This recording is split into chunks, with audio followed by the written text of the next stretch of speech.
कभी कभी मैं घर जाने से भी डरता हूँ। कुछ महिलाएं इस तरह की क्यों बनी हैं? वे एक स्तर पर शानदार हैं, लेकिन दूसरे स्तर पर काफ़ी भयानक हैं। अच्छे बर्ताव की वेदी पर मानवीय बुद्धिमत्ता, प्रतिभा, दमक, कौशल और काबिलियत का परित्याग कभी नहीं कीजिए। यदि वो गुलाब के पौधे की तरह है तो आपको बस उसे इस तरह से पोषित करना होगा ताकि 100 कांटों के लिए 100 गुलाब भी हों।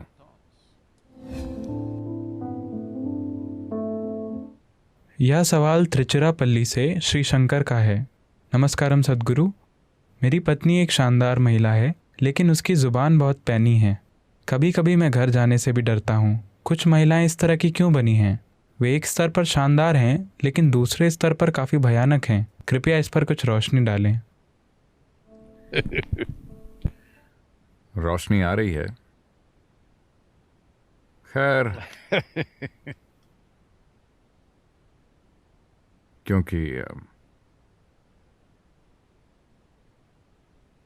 क्योंकि आमतौर पर मैं कह रहा हूं कि आमतौर पर, क्योंकि कुछ महिलाएं इस बारे में बहस करेंगी, आमतौर पर पुरुषों की तुलना में महिलाओं में मांसपेशियों की ताकत कम होती है। जब हालात नियंत्रण से थोड़ा बाहर हो जाते हैं तो पुरुष अपने हाथों का इस्तेमाल करना चाहता है, क्योंकि उसके पास यही सब कुछ है। तो एक महिला अपनी छोटी उम्र से ही अपनी जीभ पैनी कर लेती है, क्योंकि वो जानती है कि उसकी मांसपेशियां किसी आदमी की मांसपेशियों जितनी बड़ी और मजबूत नहीं है। तो शायद उसकी जुबान आपकी तुलना में कहीं तेज है, आप उसे उस तरह नहीं चला सकते। आमतौर पर ज्यादातर लोगों के लिए यह सच हो सकता है। तो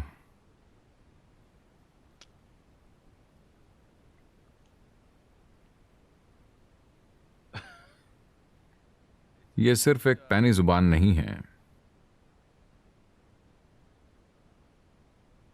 आप जानते हैं, भारत में, आप तिरुचिरापल्ली से हैं, मेरे ख्याल से नवरात्रि करीब है। भारत में यह पूरा देवी या देवियों के बारे में है। कुछ को छोड़कर जो बहुत सभ्य किस्म की हैं, उनमें से बाकी आपने उनके बारे में सुना है? राकिनी, दाकिनी, लंकिनी, छिन्नमस्ता, चंडी, काली, भैरवी, आपने उन सभी के बारे में सुना होगा। वो ये भयानक महिलाएं हैं। आमतौर पर जीभ बाहर लटकती हुई होती है, आपने देखा है?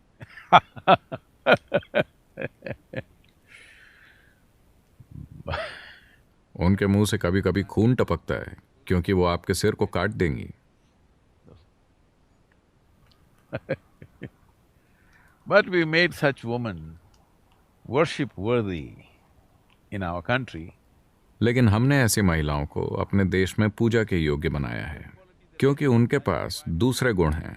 आपकी पत्नी की तरह वो एक शानदार महिला है, एक स्तर पर शानदार, लेकिन दूसरे स्तर पर काफी भयानक। तो ऐसा भैरवी के साथ भी है। चंडी ऐसी है, चामुंडी ऐसी है, काली ऐसी हैं, छिन्नमस्ता ऐसी हैं। उनमें कई तमामों हैं।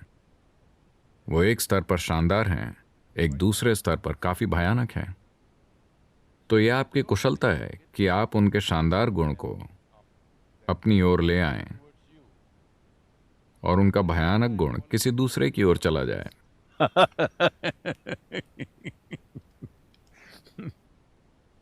शानदार पहलू को आपके पास आना चाहिए। यही एक कौशल आपको सीखना है। लेकिन देवियां इस तरह क्यों हैं? इसके पीछे पूरी सोच आपके ये समझने के लिए है कि अगर एक व्यक्ति के अंदर कोई शानदार गुण है, प्रतिभा या बुद्धिमत्ता या काबिलियत या किसी कौशल के संदर्भ में, अभी हम महिलाओं की बात कर रहे हैं,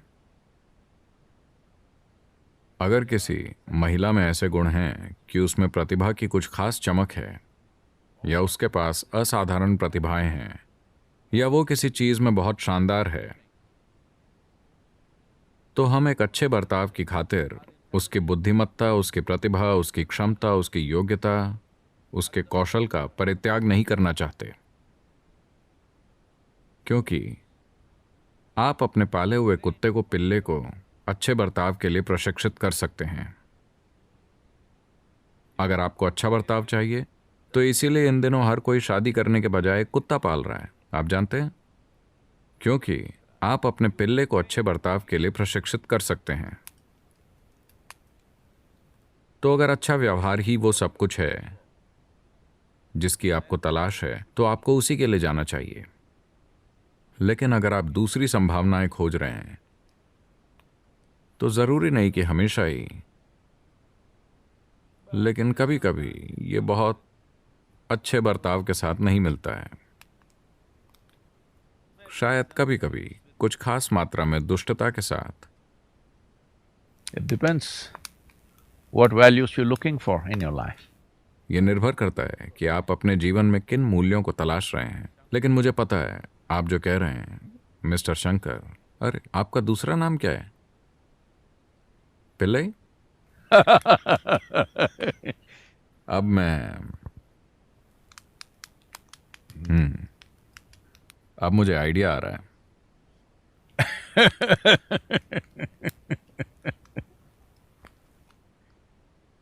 वैसे अगर आप वहीं हैं तो मुझे यकीन है कि आप इन भयानक स्थितियों को संभालने के लिए पर्याप्त कुशल हैं। वैसे लेकिन अच्छे बर्ताव की वेदी पर मानवीय बुद्धिमत्ता, प्रतिभा, दमक, कौशल और काबिलियत का परित्याग कभी नहीं कीजिए। अच्छा बर्ताव सीखा जा सकता है, बुद्धिमत्ता नहीं सीखी जा सकती। प्रतिभा को सीखा नहीं जा सकता, आपको इसे उजागर करना होगा, आप इसे नहीं सीख सकते। एक महत्वपूर्ण संभावना को उजागर करने की प्रक्रिया में किसी मामले में जरूरी नहीं कि इसे अपने बुरे बर्ताव के समर्थन के रूप में मत लीजिए। मैं वो नहीं कह रहा हूं। अगर आप कुछ बुरा बर्ताव रखना चाहते हैं तो आपको कुछ असाधारण प्रतिभा या गुण या बुद्धिमत्ता दिखानी चाहिए, वरना खुद को यहां वहां बिखेरने का आपको कोई अधिकार नहीं है। आपको फिर भी कोई अधिकार नहीं है, लेकिन अच्छे बर्ताव की वेदी पर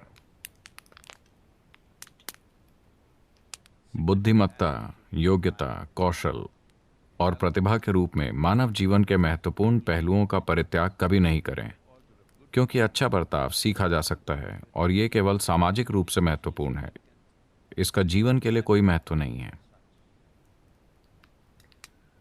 तो जो शानदार पत्नी आपके पास हैं,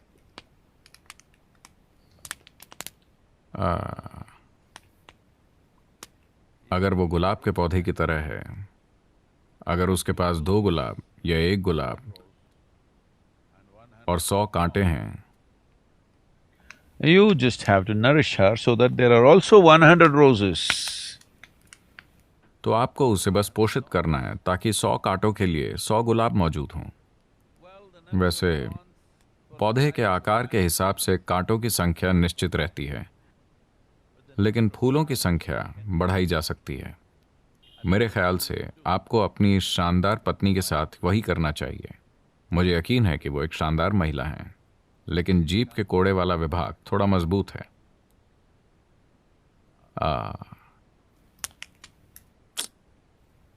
आपको उनके लिए कोई दूसरा शिकार खोजना चाहिए और आपको उनका शानदार हिस्सा पाना चाहिए।